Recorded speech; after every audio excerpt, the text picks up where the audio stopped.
Sir வணக்கம். Sir வணக்கம். எப்படி இருக்கீங்க சார்? நல்லா இருக்கேன் சார். நீங்க? நல்லா இருக்கேன் சார். ரொம்ப நாள் ஆச்சு நம்ம வீடியோ போட்டு. ஆமாங்க. இன்னைக்கு என்ன சார் நம்ம டாபிக் எடுத்துட்டு வந்திருக்கோம் நம்ம இன் வியூவர்ஸ்க்கு? இன்னைக்கு வந்து புது ப்ராடக்ட் செபி லான்ச் பண்ணியிருக்காங்க இல்லைங்களா? ஸ்பெஷலைஸ்ட் ஆமாம் இன்வெஸ்ட்மென்ட் ஃபண்ட். சார். அது வந்து நம்ம வந்து கொஞ்சம் ஃபர்ஸ்ட் இதுவா இருக்கட்டும், ஒரு கிளாரிட்டி குடுக்கலாம் வியூவர்ஸ்க்கு. ரொம்ப சிம்பிள் லாங்குவேஜ்ல ஈஸி டு அண்டர்ஸ்டாண்ட். அதுதாங்க இன்னைக்கான கான்செப்ட் சார். ஓகேங்களா? ஜெனரலா வந்து இப்போ நமக்கு ஸ்பெஷலைஸ்ட் இன்வெஸ்ட்மென்ட் ஃபண்ட் வந்து பயப்பட தேவையில்லைங்க. இது கம்ப்ளீட்லி ரெகுலேட்டட் பை செபி தாங்க. இது வந்து மேனேஜ் பண்ண போறதும் இப்போ மியூச்சுவல் ஃபண்ட் ஏஎம்சிஸ்லாம் இருக்கு இல்லைங்களா, அவங்க தான் அப்ரூவல் வாங்கிட்டு அதே தாங்க செபி ரெகுலேட்டடு இந்த ஏஎம்சிசி கம்பெனிஸ் தான் வந்து மியூச்சுவல் ஃபண்ட்ஸ் பண்ற மாதிரி இது ஒரு ப்ராடக்ட்டுங்க. இதோட மினிமம் இன்வெஸ்ட்மெண்ட் பாத்தீங்கன்னா 10 lakhs சார். ஓகேங்களா? இப்போ நம்ம இதுல மெயினா புரிஞ்சுக்க வேண்டியது என்னன்னா, இது வந்து HNI, ultra HNI, high net worth individuals எல்லாம் பாத்தீங்கன்னா அவங்களுக்கு அதர் ஆப்ஷன்ஸ் இருந்தது. அப்பார்ட் ஃப்ரம் மியூச்சுவல் ஃபண்ட் பாத்தீங்கன்னா மோஸ்ட்லி மியூச்சுவல் ஃபண்ட் வந்து ரீட்டைல் இன்வெஸ்டருக்கான ப்ராடக்டா இருந்ததுங்க. இது வந்து பிஎம்எஸ் வந்து பாத்தீங்கன்னா மினிமம் வந்து டிக்கெட் சைஸே வந்து 50 லட்சம் ரூபா இருந்தா தான் நம்ம பிஎம்எஸ்ல இன்வெஸ்ட்மெண்ட் பண்ண முடியும். அதே மாதிரி ஆல்டர்னேட் இன்வெஸ்ட்மெண்ட் ஃபண்டுன்னு இருந்ததுங்க. அதுக்கு வந்து மினிமம் வந்து 1 crore. இப்போ வந்து இது மெயினா வந்ததுக்கு பல ரீசன் இருக்குது. இதை வந்து நம்ம வந்து பிரிட்ஜ் பிட்வீன் மியூச்சுவல் ஃபண்டுக்கும் பிஎம்எஸ்க்கும் நடுவில் இருக்கிற மாதிரி நம்ம வந்து கன்சிடர் பண்ணிக்கலாம். ஏன்னா இது வந்து 10 lakhsங்க இதோட டிக்கெட் சைஸ். இது ஹைபிரிட் மாதிரி இது. ஆமாங்க, ரெண்டுத்துக்கும் நடுவில். ஓகே, நமக்கு வந்து ஒரு இன்வெஸ்டர் வந்து பிஎம்எஸ்க்கு ரீச் பண்ண முடியாதவங்க அவங்களுக்கு அதுக்கு ஒரு ஆல்டர்னேட்டிவ் ஆப்ஷனா இதை பார்க்கலாம். ஆனா நம்ம இதுல புரிஞ்சுக்க வேண்டியது என்னன்னா, பிஎம்எஸ் வந்து மோர் ஆர்லெஸ் கைண்ட் ஆஃப் நமக்கு வந்து மியூச்சுவல் ஃபண்ட்ஸ் மாதிரி தான் சார். மெயினா பாத்தீங்கன்னா எப்படி நம்ம வந்து ஸ்டாக்ஸ் எல்லாம் நம்ம வந்து அந்த ஃபண்ட் மேனேஜரோட எக்ஸ்பர்டீஸ்ல வந்து அவர் வந்து சில ஸ்டைல் ஆஃப் இன்வெஸ்ட்மெண்ட் இருக்கும் இல்லைங்களா, value style of investment, growth style of investment, ஒரு சிலர் வந்து சில ஃபேக்டர்ஸ் இன்வெஸ்ட்மெண்ட்ல மாதிரி அவங்க வந்து ஸ்டாக் பிக்கிங் அவங்க ஓன் ஸ்டைல்ல பிக் பண்ணுவாங்க, அதை ஹோல்ட் பண்ணுவாங்க. அதுக்கப்புறம் வந்து ஒரு ஸ்டாக்குக்கு ஃபியூச்சர் இல்லாத டைம்ல அதை விட்டு வெளியேறுவாங்க, எக்ஸிட் பண்ணுவாங்க. ஸோ இதுதான் உங்களுக்கு வந்து மந்த்லி நம்ம வந்து மியூச்சுவல் ஃபண்ட்ஸ்ல எல்லாம் எல்லாத்துக்கும் ஃபேக்ட் ஷீட்னு ஒன்று வரும். அந்த ஃபேக்ட் ஷீட் நம்ம பார்க்கும் போதே தெரியும். இதே வந்து இதுல வந்து ஒரு சில ஸ்ட்ராட்டஜிஸ் இருக்குங்க. ஸ்பெஷலைஸ் இன்வெஸ்ட்மெண்ட் ஃபண்ட் பாத்தீங்கன்னா நீங்க அந்த லாஸ்ட் லைன்ல ஃபர்ஸ்ட் பேஜ்லயே பாத்தீங்கன்னா தெரியும். Equity long short, debt long short, thematic equity, hybrid models, இந்த மாதிரிலாம் ஒரு சில ஸ்ட்ராட்டஜி இருக்கு. அது என்னன்றது செபி கைட்லைன்ஸ்ல என்னென்ன கொடுத்துருக்காங்க ப்ராடரா பாத்தீங்கன்னா 3 கேட்டகரியில வருதுங்க. மியூச்சுவல் ஃபண்ட்ஸ்ல வர மாதிரியே இது எஸ்ஐஎஃப்பும் பாத்தீங்கன்னா ஈக்விட்டி எஸ்ஐஎஃப், அப்புறம் பாத்தீங்கன்னா டெட் எஸ்ஐஎஃப், ஹைபிரிட் எஸ்ஐஎஃப்னு வந்துருங்க. இதுல நம்ம ஈக்விட்டி எஸ்ஐஎஃப்ல பாருங்க, அதுல 3 இருக்குங்க. இதுல 3, அதாவது equity long short fund, equity ex top 100 long short fund, sector rotation long short fund. டெட்ல பாத்தீங்கன்னா debt long short fund, sectoral debt long short fund. ஹைபிரிட்ல பாத்தீங்கன்னா active asset allocator long short fund, hybrid long short fund. அப்போ மொத்தம் டோட்டலா வந்து பாத்தீங்கன்னா ஈக்விட்டில 3 fund, 3 category, டெட்ல 2, ஹைபிரிட்ல 2, மொத்தம் 7 கேட்டகரியில வரப்போகுதுங்க. இதை வந்து நமக்கு வந்து இப்போ இந்த லாங் ஷார்ட் வேர்ட் எல்லாம் ஈஸியா அண்டர்ஸ்டாண்ட் பண்ணிக்கிறது இந்த லாங்குவேஜ்ல நமக்கு வந்து பாத்தீங்கன்னா லாங்னா வாங்குறது சார், பை. ஷார்ட் வந்து செல்லுங்க. இப்போ உங்களுக்கு வந்து நம்ம மியூச்சுவல் ஃபண்ட்ஸ்ல தெரியும், அதுலயும் ஃபண்ட் மேனேஜர் வாங்குவாரு விற்பாரு. அதுக்கும் இதுக்கும் நம்ம மேஜரா நம்ம பார்க்க வேண்டிய டிஃபரன்ஸ்ன்றது பாத்தீங்கன்னா இங்க வந்து டிரைவேட்டிவ்ஸ்ல இவங்களோட எக்ஸ்போஷர் இருக்குங்க. அதாவது இப்ப என்னன்னா மோஸ்ட்லி ரீட்டைல் இன்வெஸ்டர் பாத்தீங்கன்னா 90% மேல லூஸ் பண்றாங்க. அதாவது இப்ப நடக்கிற இதுல அந்த ஸ்டாட்டிஸ்டிக்கல் டேட்டா எல்லாம் உங்களுக்கு செபி அனௌன்ஸ்மெண்ட் பண்ணாங்க இல்லைங்களா, அதுல பாத்தீங்கன்னா அந்த பெரிய பெரிய இன்ஸ்டிடியூஷனல் இன்வெஸ்டர்ஸ் பாத்தீங்கன்னா பணம் பண்றாங்க அதுல ஆப்ஷன்ஸ்லங்க. எஃப் அண்ட் டோன்றாங்க இல்லைங்களா, ஃபியூச்சர்ஸ் அண்ட் ஆப்ஷன்ஸ்ன்றதான் எஃப் அண்ட் டோன் சொல்றதுங்க. அதுல ரீட்டைல் இன்வெஸ்டர் பாத்தீங்கன்னா நிறைய பேர் லூஸ் பண்றாங்க. அது வந்து ஏன் அதுல எல்லாரும் போறாங்கன்னா அது வந்து குயிக் மணி பண்ற மாதிரிங்க. அது மெயினா வந்து பாத்தீங்கன்னா மோஸ்ட்லி ஸ்பெகுலேஷன். அதாவது வந்து இப்ப நம்ம மியூச்சுவல் ஃபண்ட்ல எல்லாம் நமக்கு வந்து மார்க்கெட் வந்து புல் மார்க்கெட், பேர் மார்க்கெட்னு சொல்றோம் இல்லைங்களா. அப்ப வந்து மார்க்கெட் ஏறுச்சுன்னா நம்ம ஸ்டாக்கோட வேல்யூ எல்லாம் ஏறும், நம்ம அதுல பணம் பண்றோம். மார்க்கெட் இறங்கும் போது பணம் வந்து நம்மளோட வேல்யூ குறையும். ஆனா அந்த டைம்ல தான் வந்து ஃபண்ட் மேனேஜர்ஸ் வந்து அவங்களோட எக்ஸ்பர்டீஸ்ல அட்வான்டேஜ் எடுப்பாங்க. ஒரு சில ஸ்டாக்ஸ்ல நல்ல வேல்யூல வரும், வாங்குவாங்க, அப்புறம் ஹோல்ட் பண்ணுவாங்க. அதுக்கப்புறம் மார்க்கெட் ரிகவரி ஃபேஸ்க்கு வரும், ரிகவரி ஆகும்போது நம்ம பணம் பண்றோம் இல்லைங்களா. ஆனா இங்க ஆப்ஷன்ஸ் ஃபியூச்சர்ஸ் இந்த இடத்துல வந்து பாத்தீங்கன்னா ஸ்பெஷலி ஆப்ஷன்ஸ்ல மார்க்கெட் மேல போனாலும் பணம் பண்ணுவாங்க, கீழே போனாலும் பணம் பண்ணுவாங்க. நீங்க எப்படின்னு கேட்கலாம். அதுல வந்து ஆப்ஷன்ஸ் சொல்றோம் பாத்தீங்களா, ஏன்னா ஃபியூச்சர்ஸை விட்டுருவோம். இப்ப மெயினா நம்ம ஆப்ஷன்ஸ் ஒன்னு அண்டர்ஸ்டாண்ட் பண்ணிட்டோம்னா உங்களுக்கு ஃபுல் கிளாரிட்டி வந்துடும் இதுல. அப்ப என்ன பண்ணுவாங்கன்னா ஆப்ஷன்ஸ்ல வந்து கால், அதாவது வந்து மார்க்கெட் வந்து ஸ்பெகுலேட் பண்றதுக்கு மேல போகும் அப்படின்னு ஒரு ஸ்டாண்ட் எடுப்பாங்க. அவங்க எடுத்த பெட் கரெக்டா ஆச்சு, மார்க்கெட் வந்து அவங்க வாங்கினதுக்கு வந்து மேல போச்சுன்னா, அதாவது கால் ஆப்ஷன் உங்களுக்கு புரியறதுக்கு சொல்ல வரேன். கால் ஆப்ஷன்னா வந்து நம்ம வந்து அந்த வாங்குறவங்க வந்து ஸ்டாண்ட் எடுக்கிறது என்னன்னா மார்க்கெட் மேல போகும்ட்டுங்க. அப்ப மேல போச்சுன்னா பணம் பண்ணுவாங்க. அதே மாதிரி அதுக்கு ஆப்போசிட் வந்து புட் ஆப்ஷன். அப்ப புட்ன்றது வந்து மார்க்கெட் கீழ போகும்ன்றது தான் அவங்களோட ஒப்பீனியன் ஸ்டாண்ட். அப்ப மார்க்கெட் கீழ போனாலும் இவங்க பணம் பண்ணுவாங்க. இவங்களோட கால் ரைட்டா இருந்ததுன்னா, ஃபண்ட் மேனேஜர் எக்ஸ்பர்ட்டா இருந்தாரு, அந்த கால்ஸ் ரைட்டா இருந்துச்சுன்னா நல்லாவே பணம் பண்ண முடியுங்க. ஆனா இங்க நம்ம புரிஞ்சுக்க வேண்டியது என்னன்னா கரெக்டா ஒர்க் அவுட் ஆகலைன்னா அந்த அளவுக்கு லாஸும் ஆகுங்க. ஹை ரிஸ்க் இருக்குதுன்றத ஃபர்ஸ்ட் நம்ம கிளியரா புரிஞ்சுக்கணும். ஸோ இந்த இடத்துல நம்ம இந்த லாங் ஷார்ட்ன்றது பேசும்போது இதை இன்னும் கொஞ்சம் நம்ம ஈஸியா அண்டர்ஸ்டாண்ட் பண்ணிக்கிறதுக்கு கொஞ்சம் வருஷம் முன்னாடி நமக்கு அந்த அதானி ஹிடன்பர்க் இஷ்யூ வந்தது இல்லைங்களா? அந்த ஹிடன்பர்கே வந்து பாத்தீங்கன்னா ஷார்ட் செல்லிங் கம்பெனிங்க. அவங்க பணம் பண்றதே இப்படிதாங்க. ஃபார் எக்ஸாம்பிள் இப்ப இந்த அதானி பத்தி நிறைய ரிப்போர்ட்ஸ் எல்லாம் எடுத்துட்டுங்க அந்த ரிப்போர்ட்டை கொடுக்கறதுக்கு முன்னாடி இப்ப நான் உங்களுக்கு எக்ஸ்பிளைன் பண்ண பாத்தீங்களா, அந்த கம்பெனில புட் ஆப்ஷனை வாங்கிடுவாங்க. அப்போ அவங்களோட இது என்னன்னா அந்த நியூஸ் அவங்க பப்ளிஷ் பண்ணதுக்கு அப்புறம் அந்த ஸ்டாக்கோட பிரைஸ் விழுங்களா, அப்ப காசு பண்ணிடுவாங்க. அப்ப பணம் பண்ணிடுவாங்க. அதனாலதான் அந்த கம்பெனி வந்து ஷார்ட் செல்லிங் கம்பெனின்னு சொல்லுவாங்க. இதுக்கப்புறம் இந்த ரீசெண்டா இப்ப நம்ம இன்னொரு இதுல நம்ம அண்டர்ஸ்டாண்ட் பண்ணிக்கிறதுக்கு இப்ப ஜேன் ஸ்ட்ரீட்ன்றது கேள்விப்பட்டீங்களா? ஆமா சார், ஆமா. அது வந்து எப்படி பாத்தீங்கன்னா அவன் நியர்லி வந்து ஒரே நாளிலேயே 735 கோடி கிட்ட அவன் பண்ணியிருக்கான். மொத்தத்துல பாத்தீங்கன்னா நியர்லி அவன் நம்ம இதுல பணம் பண்ணது பாத்தீங்கன்னா நியர்லி 36,000 கோடிங்களாம். அப்பதான் வந்து அந்த செபி வந்து அவங்களை ஃபர்ஸ்ட் பேன் பண்ணாங்க, அதுக்கப்புறம் ஃபைன் கட்டணும்னு சொன்னாங்க, பண்றாங்க. அவங்க என்ன பண்ணாங்கன்றது அண்டர்ஸ்டாண்ட் பண்ணிக்கிறதுக்குன்னா இதே கான்செப்ட் தான் சார். டிரைவேட்டிவ்ஸ்ன்ற வார்த்தை பேசணும் பாத்தீங்களா, அது ஒண்ணும் இல்லைங்க. வேர்ட்லயே டிரைவ்னு இருக்கு இல்லைங்களா, அதுக்கு ஒரு அண்டர்லைங் அசெட் இருக்குங்க. ஏதாவது ஒரு ஸ்டாக்ல இருந்தும் டெரிவேட்டிவ்ஸ் இருக்கலாங்க, இண்டெக்ஸ்ல இருந்தும் டெரிவேட்டிவ்ஸ் இருக்கலாங்க. அதுல இருந்து டிரைவ் பண்ணி வர்றதுதான் டெரிவேட்டிவ்ஸ். அது வந்து ஃபியூச்சர் மார்க்கெட்ல இருக்கு இல்லைங்களா, அங்க ட்ரேட் ஆகும். அதெல்லாம் கான்ட்ராக்ட், அதெல்லாம் வந்து ஒரு நல்ல ஒரு இன்டென்ஷன்ல தான் இதெல்லாம் இருந்ததுங்க. அதாவது இந்த லாங் ஷார்ட், இந்த டெரிவேட்டிவ்ஸ், ஃபியூச்சர்ஸ் ஆப்ஷன்ஸ் எல்லாம் பேசுறோம் பாத்தீங்களா, இது ஒரு நல்ல இன்டென்ஷன். அதாவது எப்படின்னா இதை வந்து ஹெட்ஜிங் பர்பஸ்ன்னு சொல்லுவாங்க.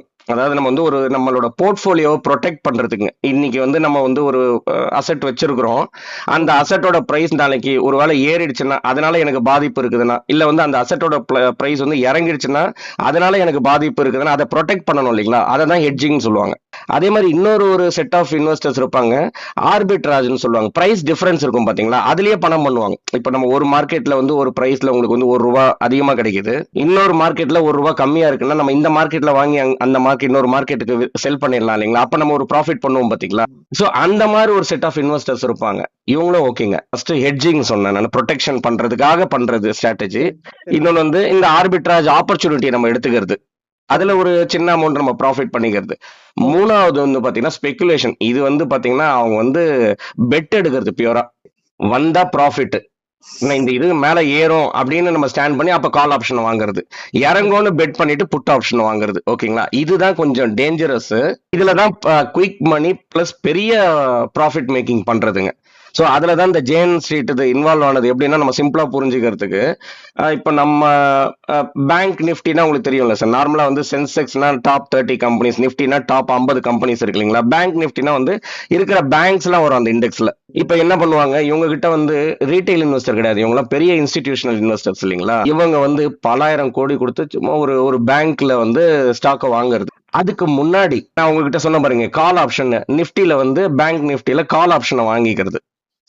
ஓகே ஓகே, கிளியரா உங்களுக்கு புரிஞ்சிடும் பாருங்க. இத ஃபர்ஸ்ட் வாங்கி வச்சுக்கிறது. நம்ம கால் ஆப்ஷன் வாங்குறதுன்னா என்ன கான்செப்ட்டுக்கு, நம்மளோட ஸ்டாண்ட் என்னது, ஏறும்ன்றது நம்ம நினைக்கிறோம் இல்லைங்களா, அதை நினைச்சு நம்ம கால் ஆப்ஷன் வாங்குறோம் இல்லைங்களா. இவங்க ஆர்டிபிஷியலா மேனிபுலேட் பண்றாங்க மார்க்கெட்டை. ஓகே, ஏன்னா இவங்க ரீட்டைல் இன்வெஸ்டர் கிடையாது, இவங்க கிட்ட பலாயிரம் கோடி இருக்குது. அப்போ இந்த அண்டர்லைங் அசெட்னு சொன்ன பாருங்க, அதுதான் நம்ம பேங்க். இந்த இடத்துல அவங்க ஸ்டாக்ல வந்து வாங்குறாங்க. இங்க வாங்கும் போது என்ன ஆகும், அதுல வந்து டெரிவேட்டிவ்ஸ் எல்லாம் இதை பேஸ் பண்ணி அதோட பிரைஸ் மூவ்மெண்ட் இருக்கும் இல்லைங்களா. அங்க வந்து இந்த கால் ஆப்ஷனோட இது வந்து பிரைஸ் வந்து நல்லா ஏறுங்க. அப்ப இவங்களுக்கு அங்க ஒரு ப்ராஃபிட் கிடைக்குதுங்களா, விட்டுருவாங்க, அப்படியே விட்டுருவாங்க. இது வாங்கும் போது ரீட்டைல் இன்வெஸ்டர் எல்லாம் போயிட்டு எல்லாரும் வாங்குறாங்களேன்ட்டு அவங்களும் வாங்குவாங்க. இப்ப நல்லா பேங்க் நிஃப்டி ஏறுது, நம்ம வாங்கலான்றது, இதுல ஏறும், நல்லா வாங்கிட்டு இருப்பாங்க இல்லைங்களா. அது ஒரு பாயிண்ட் ஆஃப் டைம்ல வந்து பாத்தீங்கன்னா புட் ஆப்ஷன் இதுக்கு எக்ஸாக்டா ஆப்போசிட்டுங்களா, அது வந்து ரொம்ப சீப்பா விலை இருக்கும். ஏன்னா அதை யாருமே மதிக்க மாட்டாங்க இல்லைங்களா, எதிர்பார்க்க மாட்டாங்க இறங்கும்ன்றது. அந்த டைம்ல அதை வாங்கிடுவாங்க, ஒரு சில ஆயிரம் கோடி கொடுத்து அதை வாங்கிடுறது. வாங்கினதுக்கு அப்புறம் இந்த கால் ஆப்ஷன் இருக்கு பாத்தீங்களா, அதை விற்கிறது. இப்ப மார்க்கெட் ஏறும் போதும் ப்ராஃபிட் பண்ணாங்களா, அதுக்கப்புறம் இந்த இவங்க வச்சிரு பேங்க்ல போட்டிருப்பாங்க பாருங்க, அதையும் செல் ஆஃப் பண்ணியாச்சுங்களா. அதுக்கப்புறம் இறங்குங்களா மார்க்கெட்டு, அப்ப புட் ஆப்ஷன்ல இருந்து அங்கேயும் நான் அவங்களுக்கு பணம் பண்ணிடுவாங்க. அப்படிதான் இந்த பண்ணதுங்க. நியர்லி அந்த வந்து பல ஆயிரம் கோடி பண்ணது, 30,000 கோடி பண்ணது இதெல்லாம். இதுல என்ன தப்புனா ஸ்ட்ராட்டஜில பாத்தீங்கன்னா இந்த ஸ்ட்ராட்டஜி பண்ணது கரெக்ட்டுங்க. ஆனா தப்பு என்னன்னா மார்க்கெட்டை மேனிப்புலேட் பண்ணது இல்லைங்களா, இன்டென்ஷன் தப்பு இல்லைங்களா. ஓகே, இததான் ரீட்டைல் இன்வெஸ்டர் புரிஞ்சுக்கணும். அவங்க நிறைய நமக்கு வந்து செபி அந்த முன்னாடி கைட்லைன்ஸ்ல எல்லாம் சொன்னது பாத்தீங்கன்னா ரீட்டைல் இன்வெஸ்டர் பார்ட்டிசிபேட் பண்ணாதீங்க. ஏன்னா இங்க வந்து இப்ப நம்ம பார்த்த ஜேம்ஸ் ஸ்ட்ரீட் ஒண்ணுங்க, அந்த மாதிரி பல கம்பெனிகள் இருக்குதுங்கன்ற நான் இதே வேலையா பண்ணிட்டு இருக்கிறதுல பணம் பண்றதுல. அப்ப அவங்க கூட நம்ம வந்து காம்படிட்டிவ் பண்றது கஷ்டங்க ஆஸ் ரீட்டைல் இன்வெஸ்டரா. இது ஹைலைட் ஆனதுக்கு ரீசன் என்னன்னா அவங்களே வந்து ஒரு லிமிட்னு ஒண்ணு இருக்கும் பாத்தீங்களா, சின்ன சின்னதா பண்ணது போக ஒரு நாள் பெருசா பண்றாங்க பாத்தீங்களா, அப்பதான் இது ஹைலைட் ஆனது. சரி, பேக் டு நம்ம டாபிக் வந்துரும். இதுல வந்து என்ன நம்ம புரிஞ்சுக்கணும்னா, இதை வந்து நம்ம இப்ப டைரக்டா பண்றதுக்கு பதில் அதுல ரொம்ப இன்ட்ரெஸ்ட் இருக்கவங்க, ஒருத்தர் வந்து 10 லட்சம் தான் அவங்களோட போர்ட்போலியோவே இருக்கு, 15 லட்சம் தான் இருக்குதுன்னா அவங்க இந்த கண்டிப்பா இந்த ப்ராடக்ட்டுக்கு வரக்கூடாதுங்க. மியூச்சுவல் ஃபண்ட்ஸ் தான் அவங்களுக்கு பெஸ்ட். இல்ல ஒருத்தருக்கு வந்து நல்லாவே அவரோட போர்ட்போலியோ வேல்யூ இருக்குது, ஒரு 50 லட்சம் ரூபா இருக்குது, 60 லட்சம் ரூபா இருக்கு, இல்ல க்ரோர்ஸ் கணக்குல இருக்குது, அப்படி இருக்கிறவங்க வந்து அது இதை ஒரு 10 லேக்ஸை கன்சிடர் பண்ணலாங்க. அந்த 10 லேக்ஸை கன்சிடர் பண்ணும் போது மைண்ட்ல இந்த ரிஸ்கை ஃபுல்லா அண்டர்ஸ்டாண்ட் பண்ணிக்கணும், எந்த அளவுக்கு ரிஸ்க் இருக்குதுன்றதுங்க. ஆனா இன்னொரு பிளஸ் பாயிண்ட் சொல்லணும்னா, இதை ஹேண்டில் பண்ண போறவங்க இப்ப எப்படி ஃபாரின் இன்ஸ்டிடியூட் இன்வெஸ்டர்ஸ்ல இருக்கிற ஒரு ஸ்கில்டு ஒரு ஃபண்ட் மேனேஜர்ஸ் பண்றாங்க பாத்தீங்களா, அதே மாதிரி இங்கேயும் நம்ம ஏஎம்சிலையும் இப்ப எக்ஸிஸ்டிங் ஃபண்ட் மேனேஜர்ஸ் பண்ண மாட்டாங்க, இதுக்கான எக்ஸ்பர்டீஸ் உள்ள ஃபண்ட் மேனேஜர்ஸ் கிட்ட தான் இந்த ரோல் வருங்க. சோ நம்ம அதை நம்பி நம்ம பண்ணலாம். அதை வந்து அந்த டிசிஷன் வந்து இண்டிவிஜுவல் இதை அண்டர்ஸ்டாண்ட் பண்ணிட்டு எடுக்கணுங்க. அப்போ நம்ம ஃபர்ஸ்ட் பார்த்தோம் பாருங்க, பேசிக்கா இதை அண்டர்ஸ்டாண்ட் பண்ணிக்கிறதுக்கு கேட்டகரிக்கு இதுன்னா 3 கேட்டகரி இருக்குதுன்ற பிரீஃபா நம்ம பார்க்கறதுக்கு பாத்தீங்கன்னா, இந்த ஈக்விட்டி லாங் ஷார்ட் இது kind of a large cap fund மாதிரிங்க. நம்ம மியூச்சுவல் ஃபண்ட்ல எல்லாம் லார்ஜ் கேப் பெரிய கம்பெனிஸ் இருக்கு இல்லைங்களா, சோ அது 80% ஈக்விட்டியில எடுக்கிறதுங்க. 25% வந்து ஈக்விட்டி அண்ட் ஈக்விட்டி ரிலேட்டட்ல வந்து ஷார்ட் அன்ஹெட்ஜ்டு ப்ரொடெக்ஷன் இல்லாமே எடுப்பாங்கன்றது புரிஞ்சுங்க. அது வரைக்கும் அவங்களுக்கு செபி அலவன்ஸ் கொடுத்துருக்காங்க 25%. ரெண்டாவது வந்து ஸ்லைட்லி கொஞ்சம் ரிஸ்க் அதிகம், நம்மள வந்து மிட் கேப் ஸ்மால் கேப்னு பார்ப்போம் பாத்தீங்களா மியூச்சுவல் ஃபண்ட்ஸ்ல, அந்த மாதிரி அதுதான் இங்க போட்டிருக்கு பாருங்க, ஈக்விட்டி எக்ஸ் டாப் 100. அப்ப வந்து எக்ஸ்க்ளூடிங், ஓகேங்களா. அந்த டாப் 100 எக்ஸ்க்ளூட் பண்ணிட்டோம்னா என்ன சார், 101ல இருந்து 250 வரைக்கும் மிட் கேப்புங்களா, 251ல இருந்து ஸ்மால் கேப்புங்களா. சோ அவங்க வந்து இதுல இருந்து அந்த 65% ஈக்விட்டி ரிலேட்டட் இன்ஸ்ட்ருமெண்ட்ஸ்ல எடுப்பாங்க. அதே சேம் தான் அந்த சைட்ல வந்து பாத்தீங்கன்னா நான் லார்ஜ் கேப் ஸ்டாக்ஸ்ல 25% எடுப்பாங்க. அதே மூணாவது கேட்டகரி வந்து தெமாட்டிக், கைண்ட் ஆஃப் தெமாட்டிக் கேட்டகரி மாதிரி. இங்க வந்து என்னன்னா செக்டர் பேஸ் பண்ணி அவர் வந்து ஃபண்ட் மேனேஜர் எடுக்கிறதுங்க ஸ்லைட்லி இன்னும் கொஞ்சம் ரிஸ்க் கொஞ்சம் அதிகமா இருக்கிற மாதிரிங்க. அப்போ நம்ம இது அண்டர்ஸ்டாண்ட் பண்ணிட்டு எந்தெந்த ஏஎம்சி எந்தெந்த ப்ராடக்ட்டை லான்ச் பண்றாங்க அந்த ப்ராடக்ட்டை நம்ம படிச்சு பார்த்துட்டு அப்போ நம்ம வந்து இன்வெஸ்ட்மெண்ட்டுக்கு போகலாம். அது செக்டர் ரொட்டேஷன் ஒன்றும் இல்லை சார், 4 செக்டர் மினிமம் இருக்கணும். அதுல 80% ஈக்விட்டி ரிலேட்டட் இன்ஸ்ட்ருமெண்ட்ஸ்ல இருக்கணுங்க. 25% அதே தாங்க ஈக்விட்டி ரிலேட்டட் இன்ஸ்ட்ருமெண்ட்ஸ்ல இருக்குங்க, அன்ஹெட்ஜ்டா ஷார்ட் டெரிவேட்டிவ்ஸ் இல்லைங்க. அதுக்கு அடுத்தது டெட் வந்து இது ஃபுல்லா பியூரா டெட் ரிலேட்டடுங்க. எந்தெந்த டெட் இன்ஸ்ட்ருமெண்ட்ஸ், அதே மாதிரி 25% எக்ஸ்சேஞ்ச் ட்ரேடட் டெட் டெரிவேட்டிவ்ஸ்ல எடுப்பாங்க. இதுலயும் செக்டரல் டெட்னு ஒரு காம்பினேஷன் இருக்குங்க. அதுல வந்து மினிமம் 2 செக்டர், மேக்ஸிமம் 75% ஒரு செக்டர்ல இருக்கணுங்க, அது ஒரு லிமிட் இருக்கு. அதே மாதிரி இதுக்கும் 25% டெட் இன்ஸ்ட்ருமெண்ட்ஸுங்க. ஹைபிரிட்னா ரெண்டுத்துக்கும் கைண்ட் ஆஃப் மிக்ஸுங்க. Active asset allocator long short ஃபண்ட்னு இருக்கும். அதுல வந்து dynamic asset allocation, REITs, InvITs, equity debt derivatives, commodity டெரிவேட்டிவ்ஸ்லாம் இதுல வருங்க. அதுல வந்து அதே தான் 25% அதுலயும் அந்த ஈக்விட்டி டெட்ல இருக்கிற மாதிரி அன்ஹெட்ஜ்டு ஷார்ட் பொசிஷன் இருக்குங்க. அதுக்கப்புறம் லாஸ்ட் வந்து ஹைபிரிட் லாங் ஷார்ட் ஃபண்ட், இதுல 25% ஈக்விட்டி ரிலேட்டட் இன்ஸ்ட்ருமெண்ட், 25% டெட் இன்ஸ்ட்ருமெண்ட்டுங்க. அதுலயும் அதே சேம் 25% அப்ளிகபிள் சார். இப்ப ஃபைனல் பேஜுக்கு வந்துட்டோம். நம்ம இதுல நம்ம வந்து இன்வெஸ்ட்மெண்ட் பண்ணலாமா வேணாமா நம்ம ஆல்ரெடி சொன்னது மாதிரி தாங்க. இதை அண்டர்ஸ்டாண்ட் பண்ணிக்கிட்டு இன்வெஸ்டர் வந்து அந்த கால் எடுக்கலாம். ஆனா இப்போதைக்கு இந்த ப்ராடக்ட் இன்னும் லான்ச் ஆகலைங்க. பர்மிஷன் கொடுத்துட்டாங்க, நிறைய ஏஎம்சிஸ் வந்து லைசன்ஸ் அதாவது அப்ரூவல் கிடைச்சிருக்கு. அதுல வந்து டிஎஸ்பி பாத்தீங்கன்னா இப்ப லேட்டஸ்ட் நியூஸ் அதுதான், அவங்க வந்து என்டூரன்ஸ் எஸ்ஐஎஃப் அப்படின்ற ஒன்று லான்ச் மாதிரி ஒரு நியூஸ் பார்த்தேன் நான். அதை தவிர மற்ற ஏஎம்சின்னு பாத்தீங்கன்னா குவாண்ட் வாங்கிட்டாங்க approval, so they are working out. Mirae Asset, ITI, Edelweiss, ஓகேங்களா சார். ஸோ இந்த ப்ராடக்ட் வந்து எக்ஸ்பெக்டட் வந்து பாத்தீங்கன்னா செப்டம்பர்ல வந்து ஃபர்ஸ்ட் வீக்ல லான்ச் ஆயிடும் சார். அதுக்கு முன்னாடி நம்ம வந்து நம்ம வியூவர்ஸ்க்கு ஒரு கிளாரிட்டி கொடுக்கணும்ன்றது தாங்க. இதுல என்னன்னா இதை அண்டர்ஸ்டாண்ட் பண்ணிக்கணும். வந்ததே புது ப்ராடக்ட், மற்றதுலாம் என்எஃப்ஓ போற மாதிரி பிளைண்டா டக்குன்னு போயிடக்கூடாதுங்க. வெயிட் அண்ட் வாட்ச் மாதிரி பண்றது, இல்ல ஒரு 6 மாசம் 1 வருஷம் 1.5 வருஷம் பார்த்துட்டு அதோட பெர்ஃபார்மன்ஸ் அண்டர்ஸ்டாண்ட் பண்ணிட்டு இன்வெஸ்ட்மெண்ட் பண்ணலாம். இல்ல நமக்கு வந்து இந்த கிளாரிட்டி எல்லாம் இருக்குது, அந்த எஸ்ஐஎஃப் பத்தி நமக்கு வந்து கொடுப்பாங்க இல்லைங்களா அந்த பர்டிகுலர் ஃபண்ட் ஹவுஸ்ல இருந்து, அந்த டீடைல்ஸ் அண்டர்ஸ்டாண்ட் பண்ணிக்கலாம்.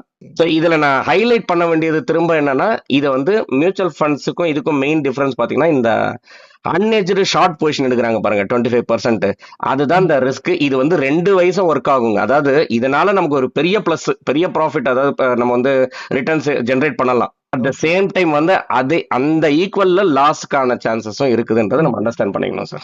இப்போ இந்த மியூச்சுவல் ஃபண்ட் மாதிரி இதுக்கும் எக்ஸ்பென்ஸ் ரேஷியோ இது எல்லாமே டிரைவ் பண்ணிருப்பாங்களா சார்? எல்லாம் சேம் சார். மியூச்சுவல் ஃபண்ட்ஸ் என்னென்ன அப்ளிகபிளோ அதே தான் அப்ளிகபிள் சார். அதுல எந்த ஒரு டிஃபரன்ஸும் கிடையாதுங்க. மியூச்சுவல் ஃபண்ட்ல நிறைய இப்போ வந்து பாத்தீங்கன்னா என்எஃப்ஓஸ் மாதிரி விட்டுட்டு இருக்காங்க இல்லைங்களா? அதுக்கும் இதுக்கு என்ன டிஃபரன்ஸ்னா, என்எஃப்ஓனா அது ரிலேட்டடா உங்களுக்கு மியூச்சுவல் ஃபண்ட் மாதிரி வரும். இங்க எஸ்ஐஎஃப்ன்றது டோட்டலா டிஃபரன்ஸ், ஸ்ட்ராட்டஜிக்கலாவே டிஃபரன்ஸுங்க. அதுல எல்லாம் டெரிவேட்டிவ்ஸ் வராது. இங்க இந்த டெரிவேட்டிவ்ஸ் இப்ப நம்ம ஆப்ஷன்ஸ் எல்லாம் பேசணும் இல்லைங்களா? ஆமா சார். அது மட்டும் தான் டிஃபரன்ஸுங்க, strategically difference. Okay sir. Okay okay sir, இதோட நம்ம இந்த வீடியோட எண்டுக்கு வந்தாச்சுங்க. ஓகே சார், இன்னொரு இன்ட்ரெஸ்டிங்கான வீடியோல திரும்ப வந்து உங்களை ரீச் பண்றேன். கண்டிப்பா சார். ஓகேங்களா? இது வரைக்கும் நம்ம வியூவர்ஸ் இது வரைக்கும் நம்மள கண்டென்ட் எல்லாம் பார்த்துட்டு சப்ஸ்கிரைப் பண்ணாதவங்க சப்ஸ்கிரைப் பண்ணிக்கலாம். நம்மளோட டெலகிராம் சேனலும் ஆக்டிவா இருக்குங்க சார். அதுல நிறைய மியூச்சுவல் ஃபண்ட்ஸ் ரிலேட்டட் இன்ஃபர்மேஷன்ஸ்லாம் ஷேர் பண்றோம். அதுலயும் நம்ம டிஸ்கிரிப்ஷன்ல ஆட் பண்றோம், அதுலயும் ஜாயின் பண்ணிக்கலாம் சார். இன்னொரு இன்ட்ரெஸ்டிங்கான கண்டென்ட்ல உங்களை திரும்ப வந்து ரீச் பண்றேன். ரொம்ப நன்றி சார். நன்றி சார்.